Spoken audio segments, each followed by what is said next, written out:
Hello guys, ಎಲ್ಲರಿಗೂ ನಮಸ್ಕಾರ. Welcome back to banking ಕನ್ನಡಿಗ. ಈ ವಿಡಿಯೋದಲ್ಲಿ ನಾನು ನನ್ನ ಹೋಮ್ ಟೂರ್ ಕೊಡ್ತಿದ್ದೀನಿ. ಇದು ಲೀಸ್ ರೆಕಮೆಂಡೇಶನ್. ನಾನು ಎಚ್ ಆರ್ ಎ ಕ್ಲೈಮ್ ಮಾಡಿಲ್ಲ. ಸೊ ನನ್ನ ಸ್ಯಾಲ್ರಿ ಸ್ಲಿಪ್ಪಲ್ಲಿ ಈ ಮಂತಿಂದನೇ ಎಚ್ ಆರ್ ಎ ಇಲ್ಲ. ಆ್ಯಂಡ್ ಯಾಕೆ ಎಚ್ ಆರ್ ಎ ಇಲ್ಲ ಅಂತಂದರೆ ಅವ್ರು ನನಗೆ ಲೀಸ್ ರೆಕಮೆಂಡೇಶನ್ ಅಂತ ಕೊಡ್ತಾರೆ. ಲೀಸ್ ರೆಕಮೆಂಡೇಶನ್ ಅಂತ ಅಂದರೆ ಡೈರೆಕ್ಟು ಓನರ್ಗೆ ಬ್ಯಾಂಕಿಂದ ರೆಂಟ್ ಹೋಗುತ್ತೆ. ಅದು ಬೆನಿಫಿಟ್ ಏನು ಅಂದರೆ ಯಾವಾಗಲೂ less documentation limit H R ಎಗಿಂತ ಜಾಸ್ತಿ ಇರುತ್ತೆ. ಫಾರ್ ಎಕ್ಸಾಂಪಲ್, ನಾನೇನಾದ್ರು ಹೌಸ್ ರೆಂಟ್ ಅಲೋಯನ್ಸ್ ತೊಗೊಂಡಿದ್ರೆ ಅದು ನನ್ನ ಡೈರೆಕ್ಟ್ ನನ್ನ ಸ್ಯಾಲ್ರಿ ಕೊಟ್ಟಿಗೆ ಬರ್ತಿತ್ತು. ಅದು ಜಸ್ಟ್ 3846 ಸಮಥಿಂಗ್ ಏನೋ ಬರ್ತಿತ್ತು. ಬಟ್ ಇವಾಗ ನಾನು ಲೀಸ್ ಡಾಕ್ಯುಮೆಂಟೇಷನ್ ಅಡಾಪ್ಟ್ ಮಾಡಿರೋದ್ರಿಂದ ಐ ಕ್ಯಾನ್ ಆಫರ್ಡ್ ಟಿಲ್ 8500 ರೆಂಟ್ವರೆಗೂ ನಾನು ಮನೆ ತೊಗೋಬೋದು, ಅಂದರೆ ರೆಂಟ್ಗೆ. ಬಟ್ ಆ ರೆಂಟು ನನ್ನ ಅಕೌಂಟಿಗೆ ಬರಲ್ಲ, ಅದು ಡೈರೆಕ್ಟ್ ಓನರ್ ಅಕೌಂಟಿಗೆ ಹೋಗುತ್ತೆ. ಸೊ ಈ ಮನೆಯೂ ನಾನು 8500ಗೆ ತೊಗೊಂಡಿರೋದು. ಸೊ ನಾನು ನಿಮಗೆ ಜಸ್ಟ್ ಹೋಮ್ ಟೂರ್ ಥರ ಕೊಡ್ತೀನಿ. And I am not a regular vlogger. Just ನಿಮ್ಮ ಲೈಕ್ ಮೋಟಿವೇಶನ್ ಪರ್ಪಸ್ ಇರ್ಬೋದು, ಇನ್ಸ್ಪಿರೇಷನ್ ಪರ್ಪಸ್ ಇರ್ಬೋದು. ಆ್ಯಂಡ್ ನಾನಿಲ್ಲಿ ಒಬ್ಬನೇ ಇರೋದು, ಫ್ಯಾಮಿಲಿ ಇನ್ನೂ ಬಂದಿಲ್ಲ. So let me show you my home first. So ಇದು ಮನೆ ಎಂಟ್ರೆನ್ಸು. ಸ್ವಲ್ಪ ಸ್ಪೇಸ್ ಕೊಟ್ಟಿದ್ದಾರೆ, maybe for this purpose. Waste ಇದೆ, ಎಸಿಬೇಕೇನು ಎಸ್ತಿಲ್ಲ. ಸೊ ಇದು ಹಾಲ್.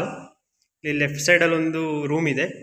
ಈ ರೂಮ್ ಆ್ಯಕ್ಚುಲಿ ಗೆಸ್ಟ್ ರೂಮ್ ಅಂತ ಇಟ್ಟಿದ್ದೀನಿ. ಸೊ ಇಲ್ಲಿ ಏನು ಕಾಟ್ ಏನೂ ಇಲ್ಲ, but pillows, bedsheets and everything ಇದೆ. ಇದೇ ರೂಮಲ್ಲಿ ದೇವ್ರ ಮನೆ ಅಂತ ಮಾಡ್ಕೊಂಡಿದ್ದೀನಿ. ಆ್ಯಕ್ಚುಲಿ ನಮ್ಮ ಅಮ್ಮ ಸೆಟ್ ಮಾಡಿಕೊಟ್ಟಿದ್ದಿದ್ದಲ್ಲ, ನಾನು ದೇವ್ರ ಮನೆ ಆಗಬೇಕಂತ. ಸೊ ಇದು ನನ್ನ ರೆಸ್ಟ್ ಮಾಡೋ ಏರಿಯಾ. ಆ್ಯಂಡ್ ಇದು ಸ್ಟಡಿ ಟೇಬಲ್ ಥರ, ಬಟ್ ಇನ್ನೂ ಏನು ಸ್ಟಡಿ ಮಾಡೋಕ್ಕೆ ಸ್ಟಾರ್ಟ್ ಮಾಡಿಲ್ಲ. ಲೈಕ್ JAB ಎಕ್ಸಾಮ್ ಇರುತ್ತೆ, CAB ಎಕ್ಸಾಮ್ ಇರುತ್ತೆ, ಅದಕ್ಕೆಲ್ಲ. ಆ್ಯಂಡ್ ಈ ಸೈಡ್ ಬಂದರೆ ಕಿಚನ್ ಇದೆ. ಸೊ ಇದು ರೂಮು, ನಾನು ಹೋಗಿದ್ದಾಗಲೇ. ಸೊ ಇದು ಕಿಚನ್ನು. ಸೊ ಒಬ್ಬನೇ ಇದ್ರೂ but I like to cook. ನಾನು ಪ್ರಿಪ್ರೇಷನ್ ಸ್ಟಾರ್ಟ್ ಮಾಡಬೇಕು ವೀಡಿಯೋದನ್ನು ಮಾಡಿದ್ದೆ. ಆ ವೀಡಿಯೋದಲ್ಲಿ ಹೇಳಿದ್ದೆ ನಾನೇ ಮನೇಲಿ ಅಡುಗೆ ತಿಂಡಿ ಎಲ್ಲ ಮಾಡ್ಕೋತಿದ್ದು ಅಂತ. ಸೊ ಇದು ಕಿಚನ್ನು. ಅದು ನೈಟ್ ಎಲ್ಲ ಊಟ ಮಾಡಿದ್ದು, ಈಗ ಬೆಳಗ್ಗೆ ತಿಂಡಿ ತಿಂದಿರೋದು, ತೊಳೆದಿಲ್ಲ. ನಾನು ಕೆಲಸದಿಂದ ಬಂದಮೇಲೆ ಎಲ್ಲ ವಾಷಿಂಗ್ ಎಲ್ಲ ಮಾಡೋದು, ಕ್ಲೀನಿಂಗ್ ಕೂಡ. ಬಟ್ ನೈಟ್ ಮಲಗಬೇಕಿದ್ರೆ ಎಲ್ಲ ಕ್ಲೀನ್ ಮಾಡಿ ಮಲ್ಕೋತೀನಿ. ಸೊ ಇದು ಫ್ರಿಜ್ಜು ಇದು ಹೊಸದಾಗೆ ತೊಗೊಂಡಿದ್ದು, ಇಲ್ಲಿ ಪ್ಲೇಸ್ಮೆಂಟ್ ಆದಮೇಲೆ. ಆ್ಯಂಡ್ ಈ ಕಡೆ ಬಂದರೆ ಸ್ಟ್ರೈಟ್ ಬಂದರೆ ಇಲ್ಲೊಂದು ರೂಮ್ ಇದೆ. ಈ ರೂಮಲ್ಲಿ ನಾನು ಇರ್ತೀನಿ, ಅಂದರೆ ನನ್ನ ರೂಮ್ ಇದು. ಸೊ ಆ್ಯಕ್ಚುಲಿ ಈ ಬೆಡ್ ಜೊತೆ ಒಂದು ಕಬೋರ್ಡ್ ಮತ್ತು ಡ್ರೆಸ್ಸಿಂಗ್ ಟೇಬಲ್ ಆರ್ಡ್ರ್ ಮಾಡಿದ್ದು, ಅದಿನ್ನೂ ಡೆಲಿವರಿ ಆಗಿಲ್ಲ. ಸೊ ಅದು ಡೆಲಿವರಿ ಆದಮೇಲೆ ಈ ಸೈಡ್ ಆರ್ ದಿಸ್ ಸೈಡ್, ಇವೆರಡು ಸೈಡಲ್ಲಿ ಒಂದು ಇಡ್ತೀನಿ. ಸ್ಟ್ಯಾಂಡಿಂಗ್ ಫ್ಯಾನ್ ಆ್ಯಕ್ಚುಲಿ ಗೆಸ್ಟ್ ರೂಮ್ದು. ಈ ರೂಮಲ್ಲಿ ಸೀಲಿಂಗ್ ಫ್ಯಾನ್ ಇದೆ, ಬಟ್ ಸ್ಟಿಲ್ ಇದಿಲ್ಲೇ ಇದೆ. ಯಾರೋ ಬಂದಿಲ್ಲ ಗೆಸ್ಟ್ ಅಂತ, ಇನ್ನೂ ಯಾರು. ಅಮ್ಮ, ಪೇರೆಂಟ್ಸು ಮತ್ತು ನನ್ನ ಬ್ರದರು ಬರ್ತಿರ್ತಾರೆ 2 ವೀಕ್ ಒನ್ಸ್ ಅಥವಾ ವೀಕ್ಲಿ ಒನ್ಸು. ಸೊ ಇದಿಷ್ಟು ಮನೆ.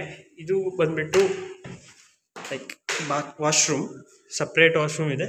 ಆ್ಯಂಡ್ ಇದು ಸಪ್ರೇಟ್ ಇದಿದೆ. ಇದು ನೋಡೋ ಅಂಥದ್ದೇನಿಲ್ಲ, ಟಾಯ್ಲೆಟ್. ಇದು ಬಾಲ್ಕನಿ ಥರ. ಅಲ್ಲಿಂದ ಎಂಟ್ರಿ ಆದರೆ ದಟ್ಸ್ ಲೈಕ್ ಸಿಟಿ. ಈ ಬ್ಯಾಕ್ ಸೈಡ್ ಬಂದರೆ ಹಳ್ಳಿ ಥರ ಇದೆ. ಸೊ ಇದಿಷ್ಟೇ. ಇದು ಬಾಲ್ಕನಿ. ಇಲ್ಲಿ ಬಟ್ಟೆ ಒಣಗೊಳೋಕ್ಕೆ ಸ್ಪೇಸ್ ಇದೆ, ಆ ಕಡೆ ಬಟ್ಟೆ ತೊಳೆಯೋಕ್ಕೂ ಸ್ಪೇಸ್ ಇದೆ. ಬಟ್ ನಾನು ಕ್ಲಾತ್ಸ್ ವಾಶ್ ಮಾಡಲ್ಲ.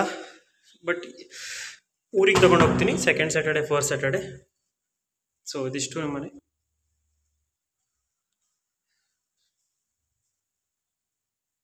Thank you for watching.